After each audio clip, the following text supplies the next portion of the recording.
Welcome to 3D Movie Cinema, the only show that's 3 dimensions away from Marty the Dick, Marty Supreme, being called Marty the Prick. I'm your host, 3D Jake, and today we're looking at Marty Supreme, released in 2025. Marty Supreme is directed by Josh Safdie and is written by Ronald Bronston and Josh Safdie, and the movie stars Timothy Chalamet, Gwyneth Paltrow, Adea Azion, Kevin O'Leary, Tyler Oakland, Abel Ferrara, and Fran Drescher. The movie is essentially a somewhat biographical story about a guy named Marty who basically wants to be the world's greatest ping pong player. And of course, chaos ensures whenever he because he's a fucking dick. And so whenever he acts like a prick, he basically goes around just causing chaos and all this other crap that happens. That's all his fault. And that's basically the movie. He is basically the most annoying character I have seen on screen in years. Because this character, everything he does in this movie is chaos, okay? He's literally just so chaotic where he's like, it's not like a guy who's like, oh, I want to be the best, okay? And you're occasionally a dick, but not entirely, okay?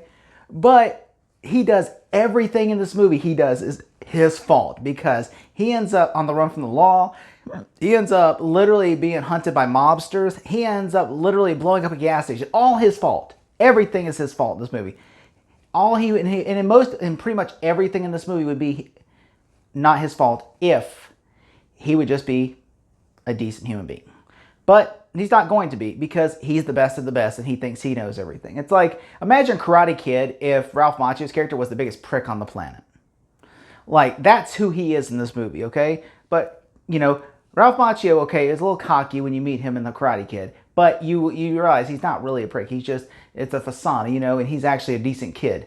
While in this one, Marty Supreme is not like just putting a facade. Like, he's literally a prick throughout the whole movie until the very end. And so basically,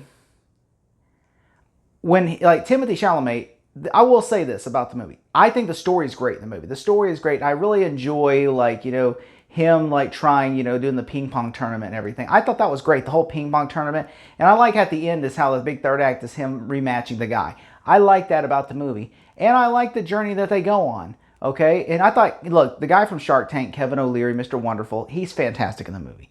He plays this character, which it turns out, he's basically banging Gwyneth Paltrow, the guy's wife, and he basically manipulates the guy just so he can get to his wife so he can bang his wife. Yeah, again, not a good person. But Mr. Wonderful's a good person, in this movie. He's just the guy who sells pins. And I will say this, though.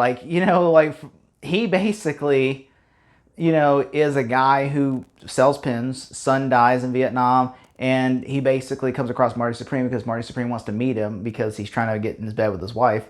And then, of course, he does see his ping pong tournament. And I really like this character. Also, Gwyneth Paltrow is a fantastic character, too. I think her as a fading movie star who's doing plays now, and her husband then, invites all these people to a party and throws a party in her honor, just so that way she can see, and then it turns out she reads the paper and they hate her, and it's just basically her career is over. That's all she could do is plays, and the only reason she can do plays is because her husband, that he's putting these on for her, and it's like, I like that. That's a good story. If only Marty was actually a good character. Like I said, there's a character Marty Supreme is not like Marty McFly. Marty McFly is not a dick. This character is a dick. He literally, I will tell you, the thing he does in this movie, I know I said literally a lot, but I'm like, literally, this is crazy how much this character does in this movie. He literally goes and does, he blows, he goes to, steals money from his uncle, which was owed to him, okay? And then afterwards, he goes to the gas station. He goes to overseas to I think Japan or Germany or something. And when he goes there, he gets put on a tournament and everything. He enters the ping pong tournament because I guess it's a $700 is owed to him, even though his uncle wasn't going to give him that money. That was just there to manipulate to keep getting him to work there. And he was going to promote him even, but he's like, I don't want to work here. I want to be the world's greatest ping pong. Which I side with Marty on that. If you're owed something, he should have given him. And I think his mom manipulated, he's taking me to the hospital, even though he wasn't. So he steals the $700 from him. And then, of course, flies overseas, competes in a tournament. He's winning everything. He gets number one on everything except for when he fights the guy with Japan, who, by the way, the movie tries to portray the guy from Japan as the villain, when the guy's actually not. He's an honorable person who has nothing, who lost everything after World War II, and the guy just plays with honor. That's all it is. He plays with honor. He's like, he has nothing. He just literally plays with honor, and he's like, if he wins, he's going to go back and work. Like, he's not planning on being like a famous celebrity, like signing autographs and going on other talk shows and all that. That's what Marty wants. He wants fame and recognition. That guy doesn't have that. In fact, afterwards, he wins the tournament, goes back. He goes back to working a dead-end job because that guy has honor. And that's why I was like, I feel bad at the guy at the end, because the whole movie, Marty's plotting his revenge against the guy. And that guy is actually an honorable, decent man that literally just wants to, like, okay, he did something right in his life, okay? He did something. He's like, hey, and then he moves on. He moves on with honor. While Marty's like, oh, no, I am not. I am the best. I'm going to be the best. And that really irked me. It's like, it's so mad, that makes me mad. That it's like, it's literally so dumb how bad this movie portrays. It's like, oh, if you basically steal, kidnap, extort, have adultery, and go on a crime spree, you're going to succeed in life. That's the way this movie portrays Marty Supreme. And I really hate that about this movie, because there is no character to root for. Like, the side characters are more rootingful. Like, there's at one point in this movie, he gets a girl pregnant who is married and has a husband. He gets her pregnant, and literally we know this because at the beginning of the movie they have sex, and the opening credits is literally sperm going through her vagina. That's literally the opening credits of this movie. I am not kidding. That is literally in the opening credits. And so we know it's his because we saw the opening credits. And I'm just like, wow, if that's how you start a movie, I'm sure that the creators watched Bride Seed of Chucky and were like, that guy gets it, you know, Don Mancini gets it. Because that's just so crazy. So yeah, we know it's his baby. And then of course, he's like, oh, it's not my baby. I pull out. And everything, which I'm like, bro, you don't wear a condom, okay? We know it's yours. And we've seen the opening credits. Just own up to it and be a man. And then of course, you know, like, which it is his. And of course, he's like, oh, I'm not the baby's daddy and everything. And then, of course, Marty, she goes literally and tells her husband it's Marty's. And then they get into a big fight, and he tells Marty's mom, oh, it's his. And by the way, Marty manipulates the press because he gets in a room when he's overseas and doesn't want to sleep because the people, I guess, that run the event, they said, look, we can't accommodate you in fancy hotels. So we just put you in like these like locker rooms where it's beds stacked on top of each other. And he goes, I'm not sleeping here like that. So he manipulates the press and also gets the company to pay for it by just pulling some strings, to where the company ends up paying for his hotel and to stay in a nice fancy hotel and pays for room service and all that. And then he does fancy interviews where he's like, oh, hey, I'm the hot shit. I'm better than everyone else. Where I'm like, dude, you're still competing. You could lose tomorrow. I don't understand why the press even interviewed you. You're like one of 1,000 players. And then on top of that, then he sleeps with a married man's wife. And on top of that, he goes back after he loses because he throws a fit because he didn't win. Goes back overseas, gets in trouble with the law because he stole $700 from his mom or his uncle. And his uncle's like, look, you paid me back the money. I just swapped it out of your wallet. All you have to do is just apologize. We're going to go have lunch with your mother, and you're going to commit. You're going to commit to working with me. And that's it. We're going to have a nice dinner. It's over. I'm forget. No, he's like, okay, I will. And he goes in his door, escapes, and then goes and runs into the girl who tells him she's pregnant. And then he's like, yeah, not mine. And then he goes and gets a hotel room, gets his friend. By the way, Tyler, the creator, is his best friend in the movie. And this guy, I can side with him because he's actually the guy with morality. He's like, some of the stuff, he's like, I'm not cool with some of the stuff, like the dog. Like, for instance, they go stay at a hotel and like it's like, oh, $4 for a room. And they're like, we're not paying $4. I could sell you a room that doesn't have the bathtub. You can't use it, but it's $250. You're like, all right, that sounds good. What is the first thing Marty does when he gets in that hotel room? He uses the bathtub. And then there's a gangster guy who comes into this room, goes into the room below him because his dog stinks. And then because Marty was not supposed to use the hotel, the tub falls through and crushes the guy's hand and nearly injures the dog. And so the dog is injured, and then the guy's hand's broken. And so the guy tells him, please just take some money and go to the vet, please. And so what does Marty do? He takes the money and goes and hustles it. I'm like, I hate you so much. I hate you so much. And then later on when he loses the dog, because the guys find out him and Tyler the Creator are hustling them. Because Tyler the Creator says, why don't we just get rid of the dog, man? Why don't we just go dump it at the vet? Those, why don't we just do that? Why don't we do it? He goes, no, because I want to hustle. And I'm like, just go do what the one thing the guy asked. Just do it, And then on top of that, the guy showed and the dog runs away. And then I guess the guy from Penn and Teller gets the dog, who's a farmer in this movie. He gets the dog and he's loving on this dog. Marty comes back and looking for the dog. And then, of course, they're like, all right. They said, we want the dog back. So then they go and tell the mobster guy, oh, we found your dog. Yeah, you got to pay us a couple grand. And then, of course, the guy shows up not with like $2 and some porno mags. And then basically holds him at gunpoint. And someone gets stabbed, too, because they're trying to like make a scene. And someone gets stabbed. And then Marty basically has to go there. And then they get into a shootout. And that's all Marty's fault. Because he could have literally said, that guy has your guy. He's got a gun. Just give us the money. We'll leave. Okay. They could have made, but instead, like, she's even part of his manipulation. And then on top of that, Gwyneth Paltrow, who literally, he hustled her so he could steal from her, but it's costume jewelry. So he goes back to apologize. And then she like tells him, I know you're trying to hustle me. You got steal my jewelry, but it's not real jewelry. But she likes him because she sees herself in him. And she actually can understand. Because I would have stole from me too.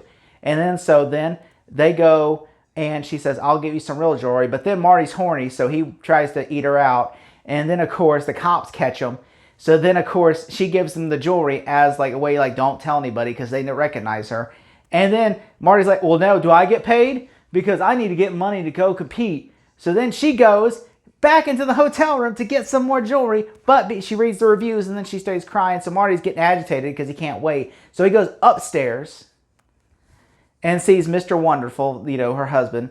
And then he goes up there and he tells him, I am so sorry. Because Mr. Wonderful earlier in the movie was trying to tell him, hey, look, he goes, I like you, guy. He said, after you went ape shit and throw it because you lost the tournament, everyone loves that, and they love you. They call you the White Devil. It's so funny. He said, look, how about this? Because you and your friend are going to go, like, because him and his other Ukrainian guy are going around, like, doing this, like, Harlem Globetrotters bit where, like, during the games, they would basically, because earlier in the thing, they had a routine where they were, like, playing, like, ping pong, like, in, like a clown show type of way, like a fun way.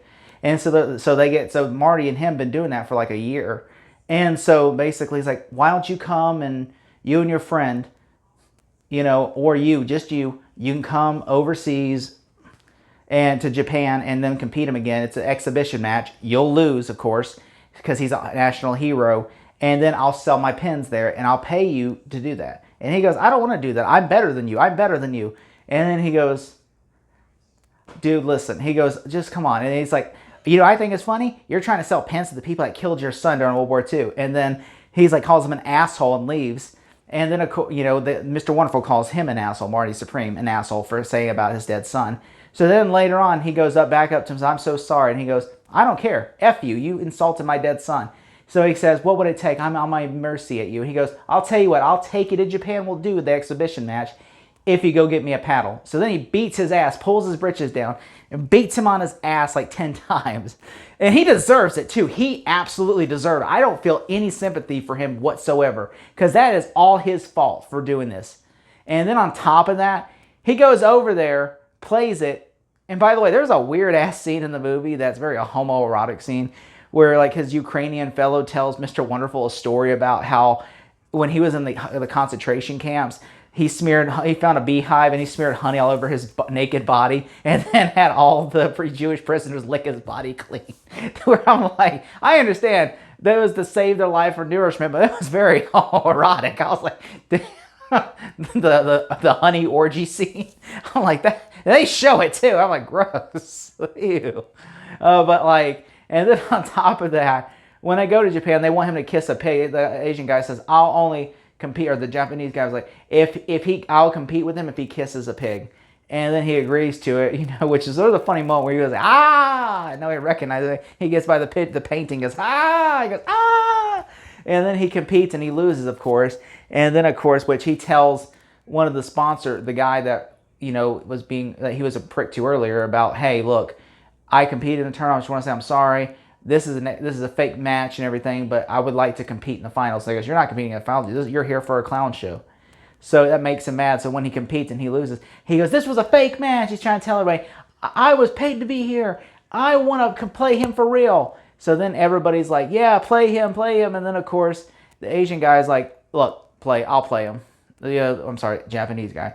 The Japanese guy's like, I'll play him and everything. He plays. And so Mr. Wonderful's like, I'm going to tell you right now, I don't care whether you win or lose, I'm not taking you back to the U.S. Find your own ride home. And also, I'm a 1,000-year-old vampire. And he says, I've seen people come and go like you, which the reason why he said that is because apparently there was a deleted ending that was wrote that never shot, I guess, where basically Kevin O'Leary really was a vampire, and at the end of the movie he was supposed to kill Marty Supreme and turn him into a vampire. Thank God that didn't happen, because I would not want to live through 1,000 years of Marty Supreme being alive. I mean, that would just be like the most annoying vampire ever. But yeah, but the studio said, hell no, don't. It becomes a supernatural film after that. No. So basically, Marty beats the guy in ping pong after competing, and then of course the guy loses all of his honor and respect. But Marty's like, yeah, I got my recognition, ha, F you, ha. And then he goes, and then he hitches a ride with the military, because the military was there and they were happy. So then he goes home, and then he sees that the girl's water broke, and he's like, I'm ready to be a dad now after I just screwed over an entire nation. Woohoo! And that's the movie. That is the entire film. And I'm sorry, but this is just one of the worst experiences. There's no recognition. I think the only scenes I liked the ping pong scenes, and I liked Mr. Wonderful, in the whole movie, and Gwyneth Paltrow. I thought they were great. And there was some cool stuff with the shootout and the whole about the dog stuff. That was pretty cool. I just don't like seeing animals get hurt or abused or nothing. But I did enjoy this. I did think it's a great story, but I just hated the characters in the movie. If I had to give this movie a grade, I'm going to give it a B-. Thank you so much. Sharpton for president, y'all. I'm Marty. Jesse Jackson for VP.